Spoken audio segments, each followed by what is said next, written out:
দর্শক, খবরের শুরুতে আমরা একটা প্রতিবেদন দেখছিলাম যেখানে বলা হচ্ছিল তৈরি পোশাক খাতে প্রযুক্তি খাতে এগিয়ে গেলেও দক্ষ জনবলের যে ঘাটতি সেটি এখনো পর্যন্ত কাটেনি। সেটি নিয়ে আলোচনার জন্য এই মুহূর্তে আমাদের সাথে যুক্ত হচ্ছেন সভাপতি বাংলাদেশ এমপ্লয়ার্স ফেডারেশনের ফজলে শামীম এহসান। আমরা যাচ্ছি তার কাছে। জনাব ফজলে শামীম এহসান, বিজনেস 24-এ আপনাকে স্বাগত জানাচ্ছি। আমরা প্রতিবেদনে দেখছিলাম যে তৈরি পোশাক খাতে প্রযুক্তিগত দিক থেকে আমরা অনেক এগিয়েছি, কিন্তু একটা সময় ছিল যেটা চিপ লেবার অর্থাৎ সস্তা শ্রমের বিনিময়ে আমাদের যে প্রতিযোগিতা সক্ষমতা ছিল সেটার মাধ্যমে আমরা আজকে প্রায় বাংলাদেশের 84% রপ্তানি এই পোশাক খাত দিয়ে আসছে, যেখানে প্রায় 40 লক্ষ অধিক মানুষের কর্মসংস্থানের ব্যবস্থা হয়েছে। কিন্তু দুঃখজনক হলো সত্য, সেখানে যে দক্ষ জনবলের যে বিষয়টা সেটি এখনও পর্যন্ত আমরা সেই ক্ষতটা কাটিয়ে উঠতে পারিনি। সেটি কেন হচ্ছে সেই বিষয় নিয়ে আমরা আপনার বিস্তারিত আলোচনা জানতে চাই। ধন্যবাদ। আসলে এটার বহুমুখী কারণ। আমি যদি একদম শুরু করি যে আমাদের যে শিক্ষা ব্যবস্থা, এটা আসলে কর্মমুখী শিক্ষা ব্যবস্থা না। যদি এটা অনেক বড় বড় একটা আলোচনা, আর এটা আসলে রাখে। তো এই জন্য কর্মমুখী শিক্ষা ব্যবস্থাটা না হওয়ার কারণে আমাদের দক্ষ জনবলে কিছুটা ঘাটতি থাকে। সেই সাথে আমাদের যে ট্রেনিং ইনস্টিটিউটগুলো আছে বা আমাদের যে কর্মমুখী শিক্ষা বা স্কিল ডেভেলপমেন্টের যে জায়গাগুলো আছে, সেগুলোও সর্বক্ষেত্রে আসলে সম্পূর্ণ বাস্তবধর্মী না। এগুলা আপগ্রেডেশন হতে হতে এই বর্তমান প্রযুক্তির যুগে দেখা যায় যে অনেক বেশি আরো চেঞ্জ হয়ে গেছে প্রযুক্তি খাত, আমরা ওই আগের সিলেবাসটা কারেকশন করতে করতে। এইটি একটি অন্যতম কারণ। তারপরেও আর আরেকটা বিষয় হলো যে আমাদের পোশাক শিল্পে যদিও আমাদের বিকেএমএ, বিজিএমএ, এমপ্লয়িজ ফেডারেশনের বেশ কিছু উদ্যোগ আছে ট্রেনিং প্রোগ্রামের, বাট এগুলো আসলে এনাফ না, যথেষ্ট না। যে পরিমাণ নতুন প্রযুক্তি আমাদের এই সেক্টরে আসছে, সেগুলোকে কোপ করার মতো আরো ফাস্ট, আরো আরো অনেক বেশি আমাদের আসলে প্রযুক্তি নির্ভর ট্রেনিং এর প্রয়োজন আছে। আমাদের ইনস্টিটিউটগুলোকেও আরো বেশি চাকুরি ওরিয়েন্টেড, যদি আপনি বলেন যে চাকুরি দিতে পারবে, এইরকম একটা চ্যালেঞ্জের জায়গা নিয়ে আসলে ট্রেনিং প্রোগ্রামগুলো সাজানো উচিত। আমরা যদি একটু খেয়াল করি তাহলে শিক্ষা প্রতিষ্ঠানের যে কারখানাগুলো যে দূরত্ব আপনি যেটা বলছিলেন, আমাদের কারিগরি শিক্ষাতে আমরা অনেকটা পিছিয়ে আছি, সেটা দেখা যাচ্ছে গত 20 বছর ধরে এটা নিয়ে আলোচনা চলছে। শিক্ষা প্রতিষ্ঠানের কারখানাগুলো দূরত্ব কমানোর জন্য এখনো পর্যন্ত কিন্তু সেখানে নতুন কোনো মেলবন্ধন তৈরি করা সম্ভব হয়নি। সেটিও বা কেন হচ্ছে?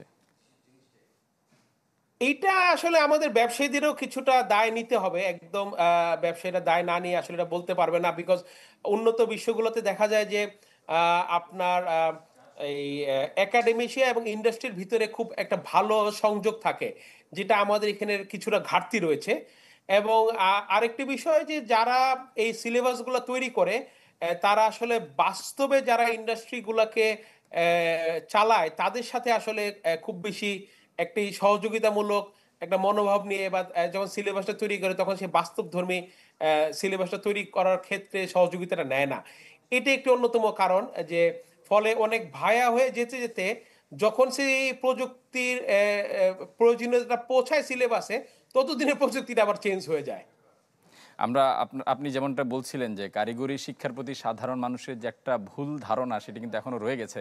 কিন্তু আমরা যদি একটু ভালো করে খেয়াল করি তাহলে দেখব যে সরকারি ব্যবস্থাপনা কিন্তু কারিগরি শিক্ষার বিষয়ে চেষ্টা চালানো হয়, কিন্তু সেটা কতটা মানসম্মত সেটা প্রশ্ন রয়েছে।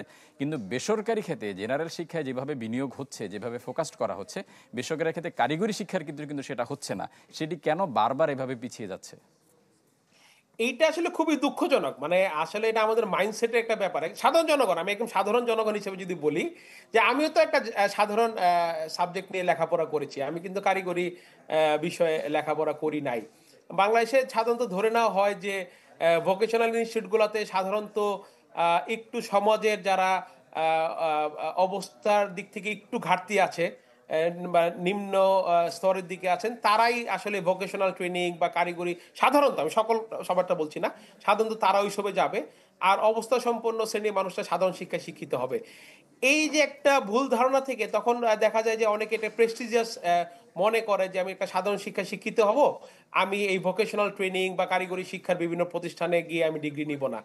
এটা একটা, আমি মনে করি যে আমাদের একটা মাইন্ডসেট একটা বড় কারণ এই এই জায়গাটাতে। এবং এবং আরেকটা ব্যাপার হলো যে কারিগরি শিক্ষা প্রতিষ্ঠানগুলো আপনি দেখবেন যে তাদের শিক্ষার মান বা তাদের যে শিক্ষার পরিবেশ, অনেকাংশেই এইটা আসলে স্ট্যান্ডার্ড না, যে যে কারণে আর কি প্রাইভেট সেক্টর যদি ইনভেস্ট করে নাই, সেই জন্য একটা বড় কারণ।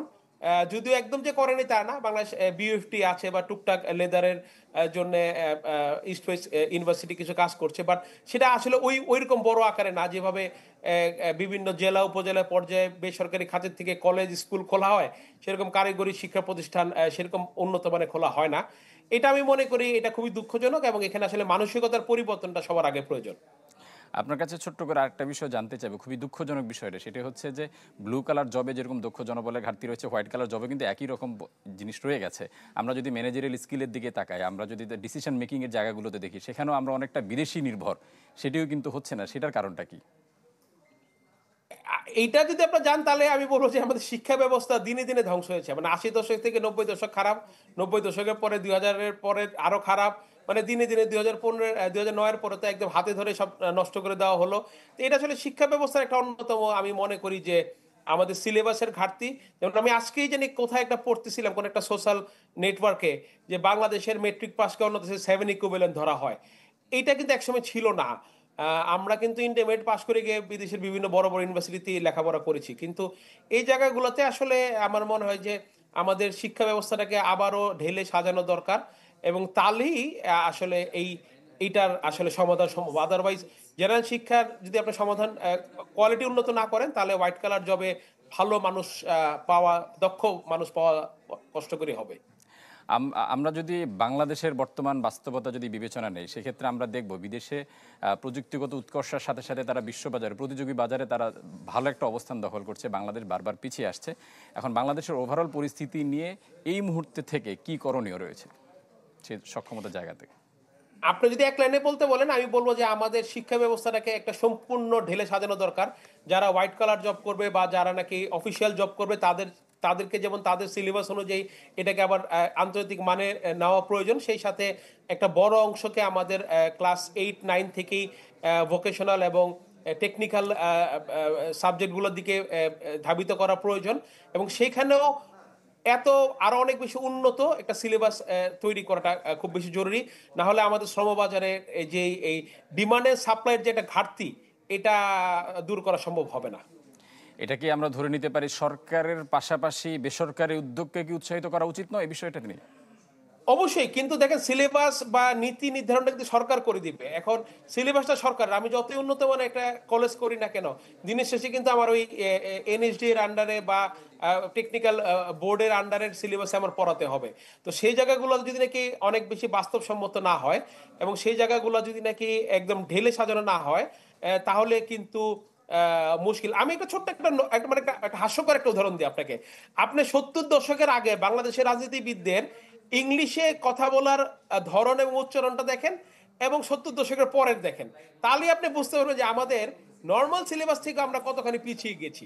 আমাদের বর্তমানে, আমি সবার কথা কিন্তু বলছি না, অবশ্যই ব্যতিক্রম আছে, আমি জেনারেল সাধারণ মেজরিটির কথা বলছি। তো এটা ছোট্ট একটা উদাহরণ দিলাম, যদি ব্যাপারটা হাস্যকর। সো এই কারণে আমি মনে করি যে আমাদের সিলেবাসটাকে আরো বেশি স্ট্রং করাটা এই মুহূর্তে সবচেয়ে বেশি প্রয়োজন। সেটাকে বাস্তবায়ন করবে বেসরকারি খাত। বেসরকারি খাত তার নিজের সিএসআর ফান্ড থেকে হোক, ব্যবসার জন্য হোক, তারা বিভিন্ন কলেজ করবে, ইউনিভার্সিটি করবে, ভোকেশনাল ইনস্টিটিউট করবে, সেগুলো করবে, বাট সিলেবাসটা তো আসতে হবে সরকারের থেকে। আমরা খুব সংক্ষেপে একটু জানতে চাই, আমরা যদি ইনভেস্টমেন্ট পার্সপেক্টিভে যাই, আমরা দেখি জেনারেল শিক্ষা বিভিন্ন বিশ্ববিদ্যালয় বেসরকারিভাবে খুব ভালো করছে, এনএসইউ, ইস্ট ওয়েস্ট ইউনিভার্সিটি, বিভিন্ন বিশ্ববিদ্যালয়। সেখানে কারিগরি ক্ষেত্রে শান্তা মারিয়াম ছাড়া দুই একটা উল্লেখযোগ্য ছাড়া আর কোনো কিছু আমরা দেখতে পাই না। সেখানে কি বিনিয়োগের যে মুনাফাটা উঠায় নিয়ে আসে, সেটা কি অপর্যাপ্ত রয়েছে? এই কারণে কি বিনিয়োগগুলো হচ্ছে না? একটার সাথে একটা জড়িত, এটা একটা সাইকেলের মতো। আপনি বিনিয়োগটা তখনই উঠে আসবে যখন মানুষ এটার সম্মান দিতে শিখবে, এই শিক্ষার। তো যতক্ষণ পর্যন্ত চাকরির বাজার ভালো উন্মুক্ত না হবে, যতক্ষণ পর্যন্ত আমি দেখবো যে এই ইউনিভার্সিটিগুলো থেকে যারা পাশ করে বের হচ্ছে যে সিলেবাসের আন্ডারে, তারা আমার জন্য সত্যিকারে প্রয়োজনীয়, ততক্ষণ পর্যন্ত চাকরির বাজার হবে না। আর যতক্ষণ পর্যন্ত চাকরির বাজার হবে না, ততক্ষণ পর্যন্ত এই ইউনিভার্সিটির আমাদের চাহিদা কম থাকবে। চাহিদা কম থাকলে সেটা ব্যবসায়িকভাবে বা আপনি যদি সিএসআর এর পার্সপেক্টিভে চিন্তা করি, বেশি স্টুডেন্ট পাওয়ার ক্ষেত্রে আমার জন্য এটা লুক্রেটিভ হবে না, ফলে মানুষ এটাতে নতুন করে খুলছে না। ফলে একটার সাথে একটা জড়িত। আমি মনে করি যে যতক্ষণ পর্যন্ত এই শিক্ষার মানের উন্নয়ন করা না যাবে, স্পেশালি ভোকেশনাল এবং স্কিল ডেভেলপমেন্টের এই জায়গাগুলোতে, ততক্ষণ পর্যন্ত মানুষের আগ্রহটা আসলে ওই পরিমাণে বাড়বে না। জনাব ফজলে শামীম এহসান, আপনাকে অসংখ্য ধন্যবাদ বিজনেস 24 এর সময় দেওয়ার জন্য। ধন্যবাদ। দর্শক, তৈরি পোশাক খাতে দক্ষ জনবলের ঘাটতির বিষয়ে কথা বলছিলেন বাংলাদেশ এমপ্লয়ার্স ফেডারেশনের সভাপতি ফজলে শামীম এহসান।